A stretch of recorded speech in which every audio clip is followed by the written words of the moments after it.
Truck धक्कारे bike आरोही मृत जणे आहत।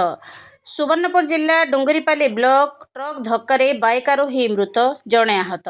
सूचना मुताबक बिनिका थाना जामपाली छक स्थित मां माहेश्वरी कॉलेज सम्मुखरे पछपटू बाइक को धक्का देला ट्रक। सिंघीजुबा ग्रामर त्रिपुरा बाग जहां बयस 55 वर्ष तांको मृत्यु होइतिबा बेले पछपटरे बसिथिले प्रभात सिंह आहत होई चिकित्सित होउछंती। बिनिका तहसील ऑफिस रो काम सारी HF डिलक्स जहार नंबर OD 03S1288 बाइक को पछपटू धक्का देइथिला। Truck T खोरदारू आसुथिला। धक्का देला परे भारसाम्य हराई बिल भितर को पसी जाइथिला। बाइक आरोही उभय रास्तारे छिटिके पड़िथिले। उपस्थित स्थानीय लोक आज 2:30 रे उद्धार करी 108 एम्बुलेंस रे डुंगरीपाली डाक्तरखाना को पठाइथिले। डाक्तरखाना रे चिकित्साधीन अवस्था रे तांकर मृत्यु होइथिला। घटनास्थल रे बिनिका पुलिस पहुंची अधिक तदंत जारी रखिछि।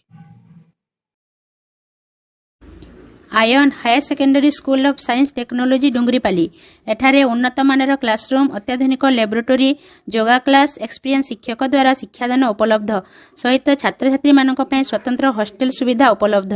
एसी क्लासरूम रहितबा बेले आसंता मार्च 15 रु फ्री समर कोर्स आरंभ हेबा सहित नीट एवं जेईर प्रिपरेशन कराजिबो।